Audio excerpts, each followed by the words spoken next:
Oke, di cobian heulanya.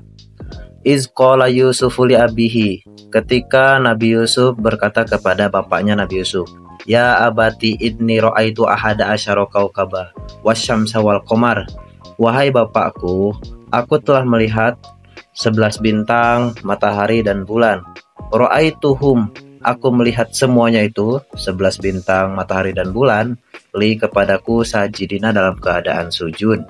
Wahakaza, dan begitulah tubda'u qissatu Yusufu hina yaqulu li abihi Yaquba alaihi wassalam, ya abati. Kisah Nabi Yusuf itu dimulai ketika Nabi Yusuf berkata kepada bapaknya, yaitu Nabi Yakub alaihi wassalam, dengan perkataan ya abati. Karena kan ayat sebelumnya tidak menceritakan kisah Nabi Yusuf. Nah, sekarang dengan perkataan Nabi Yusuf ya abati, berarti kisah Nabi Yusuf resmi dimulai. Wa najidu fil lughatil arabiyyah kalimatin, dan kita bisa menemukan dalam bahasa Arab itu ada beberapa kalimat. Abi bisa abi, wa abati abati, wa abata, wa abah.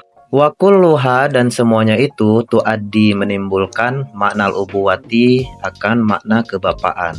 Ya, secara umum sama lah ya, sinonim gitu, semuanya itu artinya sama, bapak. Wa ingkana likullin minha malhazun lugawiyun, meskipun ya kalau dirinci itu punya perbedaan, tapi secara umum sama artinya. Wa yastamirru Yusufu fi qawlihi, dan Nabi Yusuf melanjutkan ucapannya, ya abati inni ra'aitu ahada asyara kaukaba wasyamsa wal qamar. Wahai bapakku, sesungguhnya aku telah melihat 11 bintang, matahari dan bulan. Ra'aituhum, aku melihat semuanya itu li kepadaku sajidina dalam keadaan sujud. Aku melihat semuanya itu sujud kepadaku. Wa kulluna ra'aina syamsa wal qamar. Kita juga tahu, kita sering melihat matahari dan bulan. Ya kan? Kita sering melihat. Kullun fi wakti zuhurihi, semuanya itu muncul ya pada waktunya. Matahari yang muncul di siang hari, bulan yang muncul di malam hari.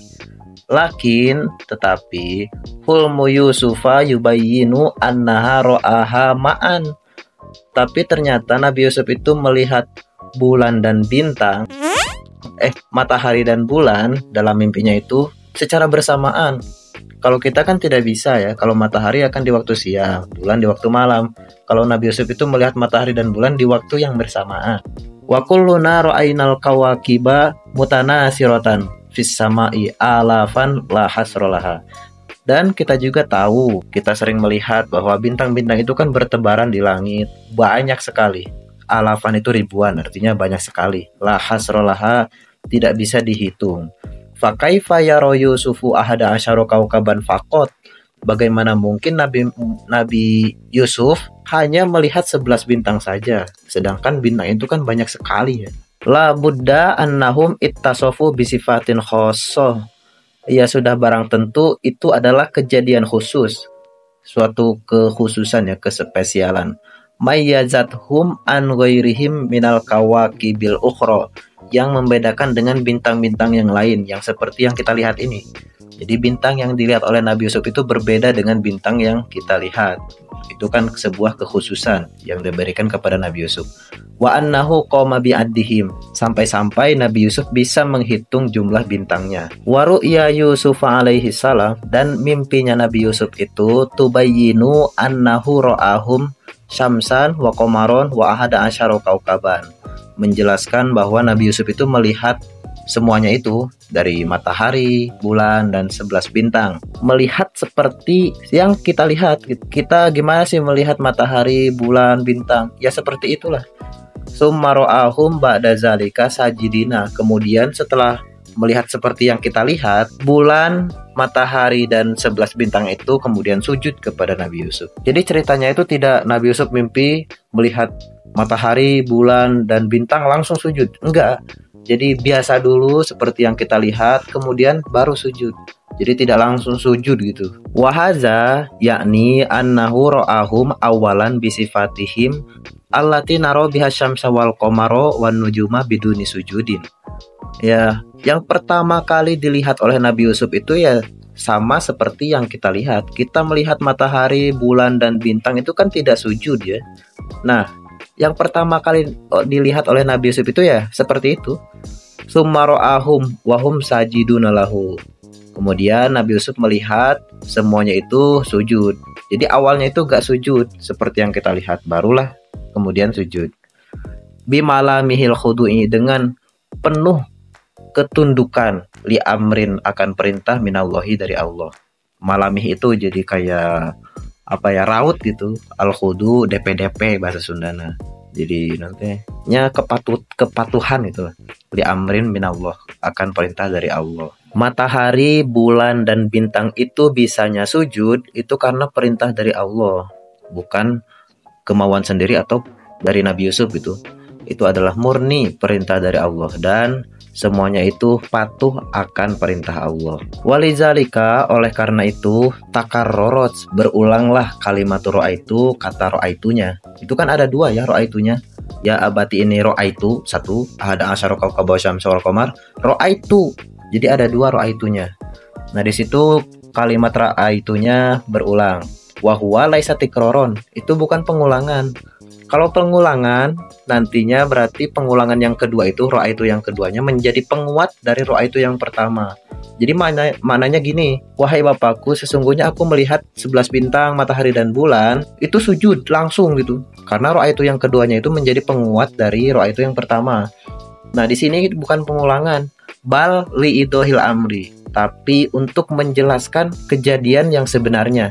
Jadi gini, ro'aitu yang pertama itu menjelaskan satu kejadian, ro'aitu yang kedua menjelaskan kejadian yang lain. Jadi ro'aitu yang pertama menjelaskan tentang Nabi Yusuf melihat 11 bintang, matahari, dan bulan seperti yang kita lihat, tidak sujud. Nah ro'aitu yang kedua itu menjelaskan tentang kondisi perubahan dari yang tadinya tidak sujud menjadi sujud. Jadi ada dua kejadian dalam satu waktu. Di sini bukan langsung sujud. Kalau langsung sujud berarti ro'aitu yang kedua itu menjadi penguat, menjadi tikror ya, pengulangan dari ro'aitu yang pertama. Di sini enggak. Yang pertama itu tidak sujud, ro'aitu yang keduanya itu baru sujud. Mengerti kan? Oh iya, cerita dulu ya sedikit. Nabi Ibrahim itu kan punya 2 istri. Sebetulnya lebih dari 2 istri ya, 4 kalau tidak salah. Tapi saya lupa namanya. Nah bacalah di kitab-kitab tafsir. Yang terkenal itu 2. Yang pertama Siti Sarah, tapi gak punya anak, akhirnya nikah lagi dengan Siti Hajar. Ternyata jamunya cesplong ya, langsung jadi gitu. Punya anak namanya Nabi Ismail. Nah berpuluhan tahun kemudian, istri yang pertama Siti Sarah akhirnya punya anak namanya Ishak. Ishak punya anak namanya Yakub. Nah Yakub ini yang disebut dengan Israel. Isra itu hamba, Il itu Tuhan. Itu bahasa Ibrani. Ibrahim juga kan, Ibu itu bapak ya, atau Abraham, Abu itu bapak, Raham itu umat, jadi bapaknya umat. Karena Nabi Ibrahim itu kan mewakili umat yang ada sekarang. Apa sih, kayak Islam, Kristen, sama Yahudi itu kan berasal dari Nabi Ibrahim, pusatnya gitu. Karena Islam itu diwakili oleh Nabi Ismail, karena Nabi Muhammad keturunan Nabi Ismail. Sedangkan Kristen dan Yahudi itu keturunan dari Nabi Yakub. Nabi Yakub itu dari Nabi Ishak bin Ibrahim. Nabi Yakub yang disebut Israel tadi itu punya anak 12. Namanya Robin, Syamun, Zabolon, Yahuda, Levi, Jad, dan Asir, Yasakar, Naftali, Yusuf, Bunyamin. Jadi Nabi Yusuf itu ke-11, yang ke-12-nya Bunyamin. Nah yang 12 itu karena anaknya Israel disebut Bani Israel. Mengerti ya? Nah semuanya itu yang Kristen atau Nasrani sama Yahudi itu keturunan Bani Israel.